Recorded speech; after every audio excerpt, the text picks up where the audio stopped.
In this episode, I'm talking about how to do that Sin City spot color effect on your photos, hue switches, and a few other fun little tricks in Photoshop and Lightroom. Check it out.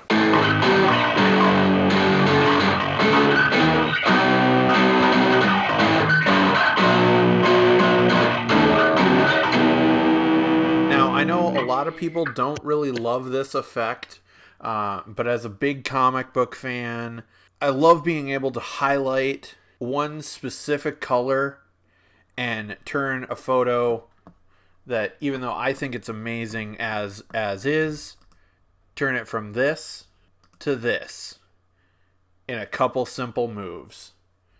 And here's how I did that for this photo of my friend and frequent collaborator Cheryl Birch. So it started out like this. There's multiple ways that you can always do this. I'll show you probably the easiest way, and that's just taking your quick select tool right here, W on the keyboard, and I'm just going to do this really quick. Go over, select it, select the color that you want.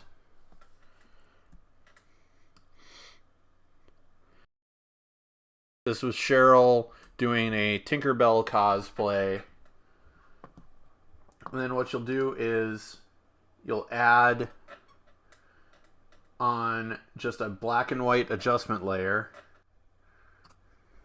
And then you're going to invert that so that it's just that specific part of the green. And then from there, you got a separate layer, so you can go in there with your brush tool and get everything else cleaned up.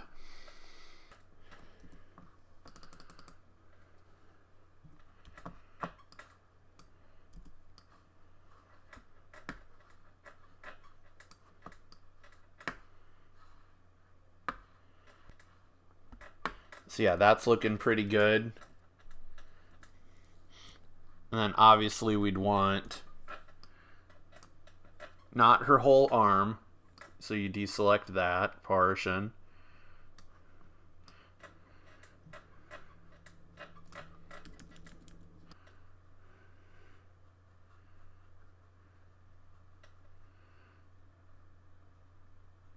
Alright, so you get the idea here. Kind of the same thing on that side. And then there's our full image. You know, just that little bit of green popping it out. But you can do this differently for, you know, multiple types of shoots. This next one, Jackie J, one of my favorite people, like one of my first people that I really started collaborating with. This was a photo that's available in my It's All Art book. And with this one, like the sky, you know, we lose a little bit of detail in the sky. And this initially in the It's All Art book is a black and white photo. And I love the contrast of the black and white with everything. But for this example, I wanted to just do the blue of the water.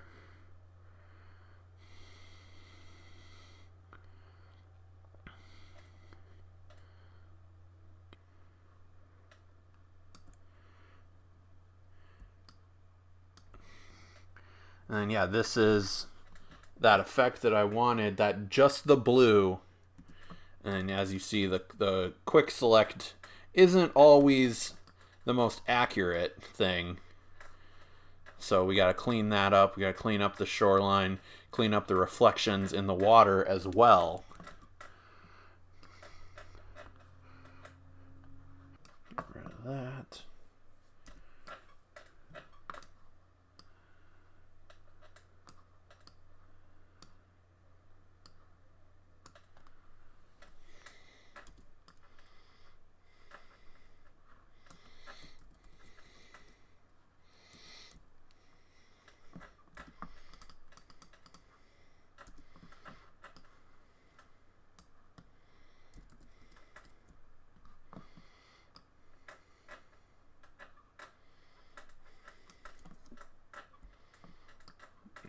deselect there. And yeah, so like with this one, we could also make a change very quickly. And this is why you do it like this, is if you want to, you can bring back the color in another area as well.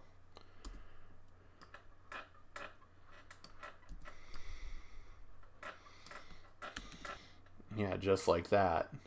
Give that cool blue tone onto it.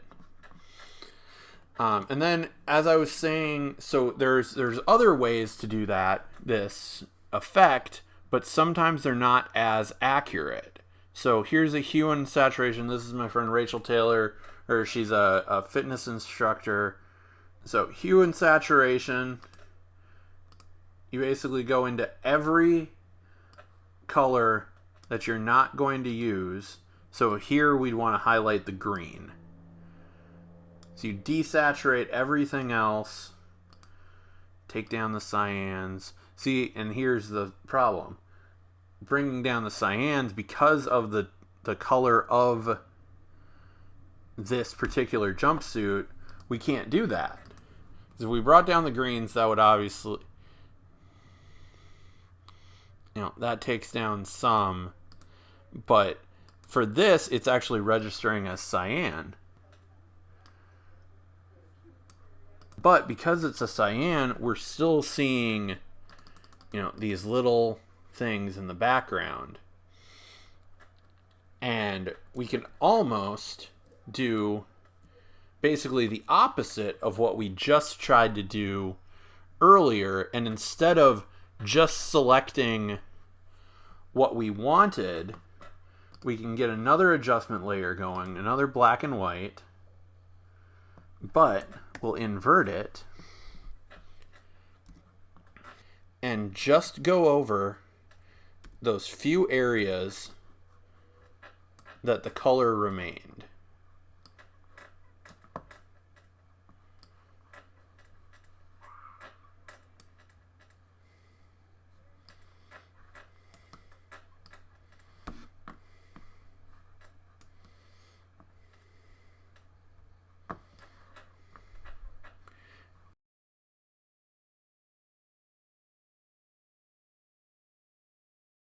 So yeah, sometimes a move like that will work with just the quick hue and saturation and stuff.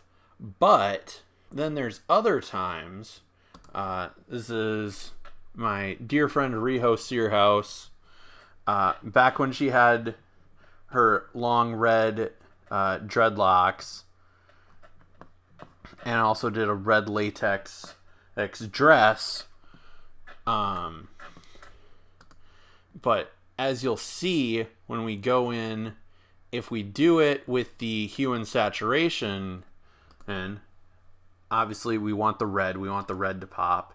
So we take down the yellows. Not much of a change. You take down the greens. Not much of a change. You take down the cyans. Not much of a change. You take down the blues. Not much of a change. Take down the magentas. Not really much of a change. See, it changed the background there a little bit. But then if you take down the reds, that takes down the skin tones as well. And we want the skin tones to remain. So we could do this if we wanted to, and then just cut out like normal, but it's not as precise, and I don't like the hue and saturation and using it the same way, because the black and white you have much more control. Yeah, so then we'll do the quick select as we did it in the previous ones. This one's going to be a little more difficult because of all the shades and all the fun stuff over here.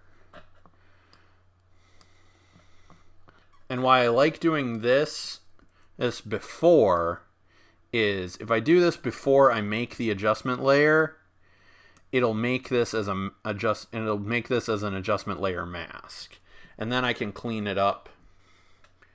Whereas if I just did it and just piece by piece, I might miss something. And then we'll go in, make the black and white adjustment layer, and then you can see already, but even before we invert it, where the problems are going to be. So invert.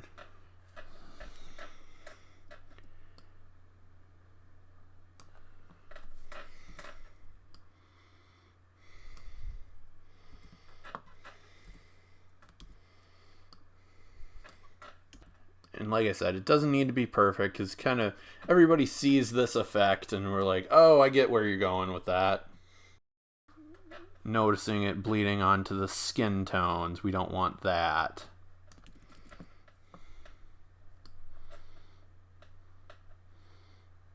Yeah, we'll clean this all up. As you saw, I got a little bit missing sections of the dress. That's obviously a problem. But yeah, this was shortly before she shaved her head.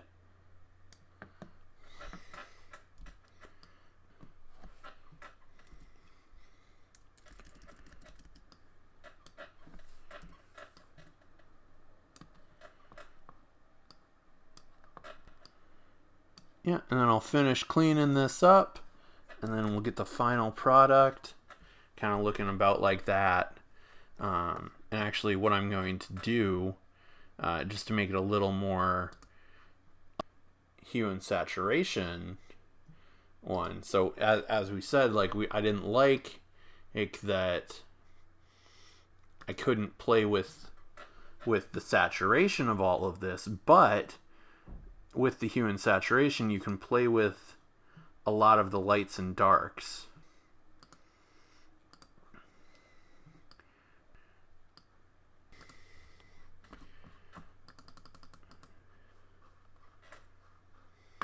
And yeah, there you've got it.